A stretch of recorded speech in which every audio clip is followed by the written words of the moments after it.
Well, yes, I suppose we did give it a red-hot go. Unfortunately, I just didn't think we had enough good players playing well. We had some players playing very well. We had 5 or 6 that just didn't get near it, and we had in between the other 10 players probably were patchy, and you can't win games like that, particularly a grand final. Were they physically struggling, at the start, you think, of the attacks of the season? It seemed like that right through the final. Yeah, well, no, maybe. I reckon we set a pretty fierce pace through the year. I know personally, it was a very taxing year, perhaps because I coached the Australian side in Ireland and never sort of found my feet there on in. It was sort of just rushed, everything was rushed, but Swanee was part of that, and Tyson Golsack was part of that. NAB Cup was won, we had to win it. You just don't fall in the NAB Cup, so we're 4 good games.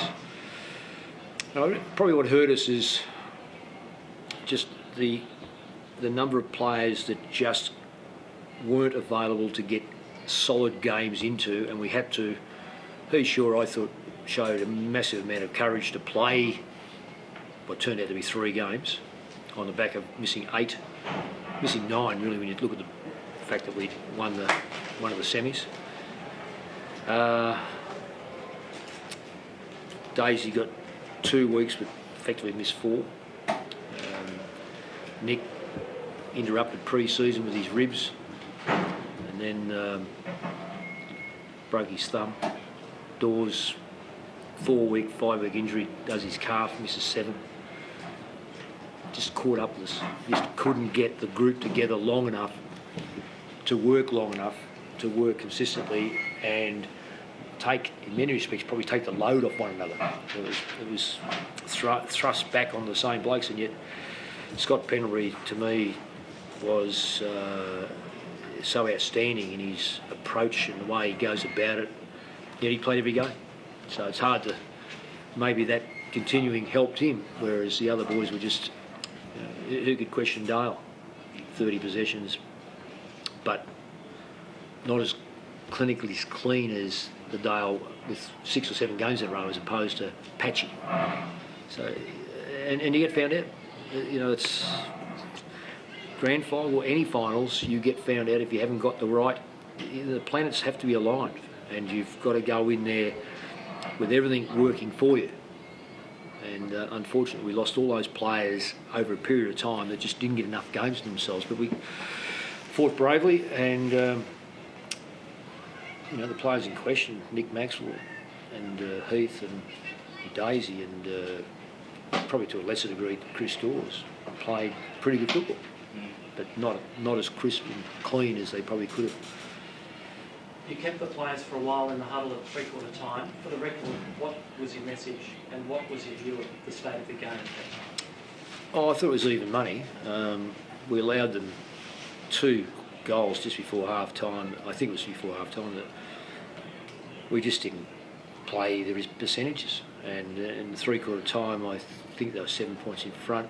Really, again, in anyone's game as far as I was concerned. But we needed really to get those players down in the game very quickly. They seemed to have such an even performance over the ground that it was like our better players were starting to be reduced.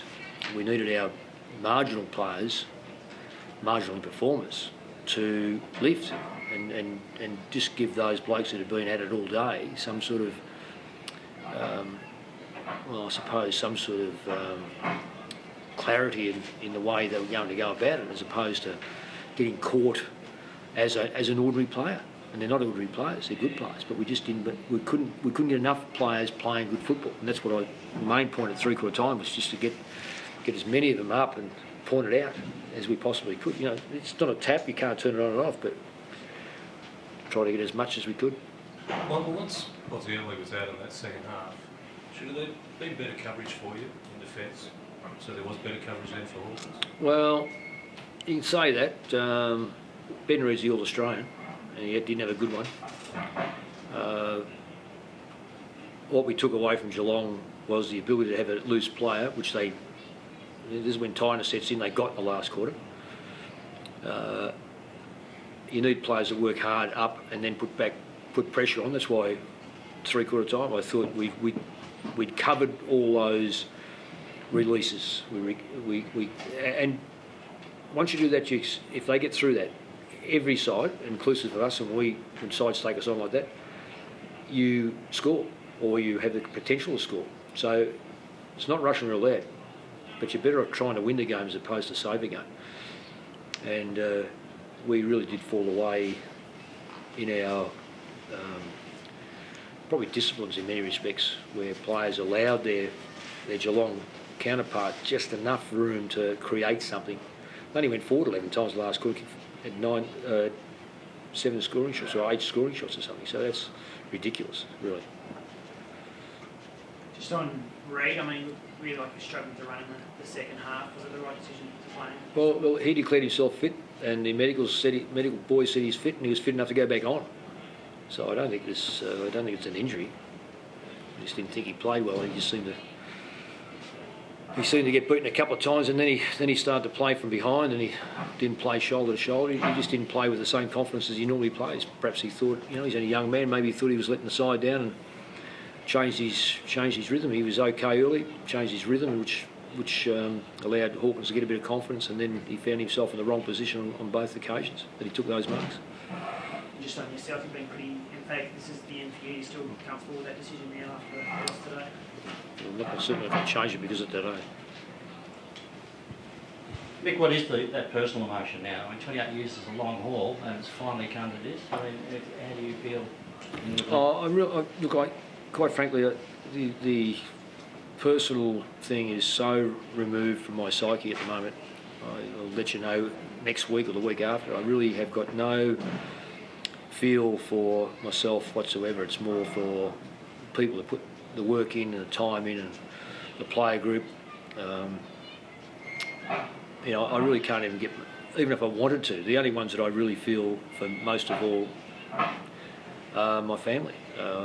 Nanette and all my children are there, and their partners, and really that's the only indication that I've got that it is final, because I can see it in their face it's final, and they're bitterly disappointed, but I can't get my head around it because I just feel so much for Chris Tarrant, I feel so much for Leon Davis, I feel for Daisy Thomas, I feel for Nick Maxwell, I feel for Alan Didak, players I've had long and really good associations with. So I can't get my head around how I feel, quite frankly. I feel disappointed for them. I feel bitterly disappointed that we let our club down, we let our supporters down. But it's been, I know that there's going to be all sorts of finger pointing and this sort of stuff, but if I do self-indulge, I'll do this. Now, this football club 12 years ago was the worst club in the competition. And they were on the bottom for a very good reason, because I didn't think that the club had any way of looking at other clubs and doing something about it. And we just, I think there were sniggers and there was sneers and there was little chuckles, and when I said that my goal, whether I achieved it or not, was the effort to make Collingwood Football Club into the Manchester United of AFL. Got different rules, different type of game, and certainly different money, I suppose, when you look at Man U compared to us. But I feel very confident to say that membership base, sponsorship, relocation, win-loss ratio has at least moved us in the right direction. And those that sniggered and those that chuckled, they still may. They probably do today because we lost. But I think we've put the club in the right direction, and they needed to be, because we're going nowhere fast.